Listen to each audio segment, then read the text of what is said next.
काल दिनांक 7/3/2025 रोजी 4:30च्या दरम्यान बार्शी तालुका पोलीस स्टेशन अंतर्गत सुरोडी गावामधील जिल्हा मध्यवर्ती बँकेत 3 अनोळखी इसम तोंडाला बांधून पिस्टल व कोयता घेऊन बँकेमध्ये बळजबरी चोरी करण्याच्या हेतूने गेले असता मॅनेजरला व कोयत्याचा धाक दाखवून त्यांच्याकडून ₹1,54,300 बळजबरीने चोरून नेल्याची बातमी आम्हाला अभय उंद्रे यांनी दिल्यानंतर आम्ही माननीय पोलीस अधीक्षक अतुल कुलकर्णी तसेच अपर पोलीस अधीक्षक यावलकर सर यांना तत्काळ गुन्ह्याची माहिती दिली व सरांच्या मार्गदर्शनाखाली तपासाचे सूत्र चालू झाले.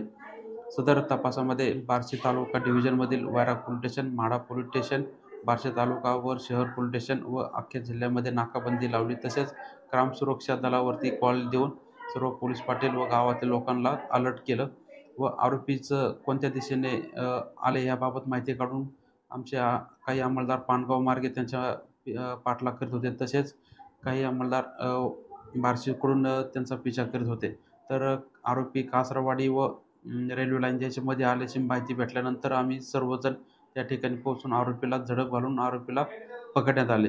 आरोपीला पकडल्यानंतर त्यांची अंगझडती घातल्यानंतर त्यांच्याकडे एक पिस्टल, एक कोयता व ₹99,543 आरोपीकडून हस्तगत करण्यात आलेले आहे. आपल्याला सदर कामगिरीमध्ये सागर शेंडगे, सिद्धेश्वर लोंढे, युवराज गायकवाड, दिलीप डेरे, बार्शी शहरचे डीबी टीम आम्ही स्वतः व पोलीस अधीक्षक यांच्या मार्गदर्शनाखाली आरोपी अटक करण्यात आलेले आहेत. तसेच आरोपींना आज कोर्टामध्ये हजर करून 5 दिवसाचा पिशार मिळालेला आहे. आरोपींची नावे काय होती?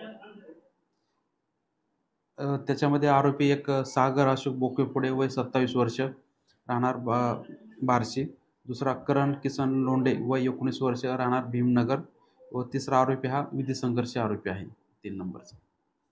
साहेब, नेमकं काय घडलं होतं रेल्वे रोडाच्या इथं? त्या आरोपींना पकडताना तिथं काय घटना घडली की आम्हाला माहिती भेटली की आरोपी कासारवाडी रोडने बार्शीकडे येत आहेत.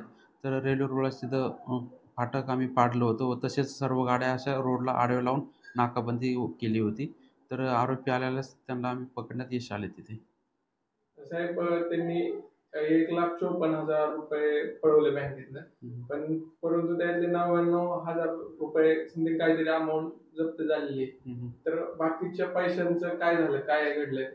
बाकीच्या पैशांचा शोध चालू आहे. ते 1-2 ठिकाणी पडलेले पण आहेत गाडीवरून.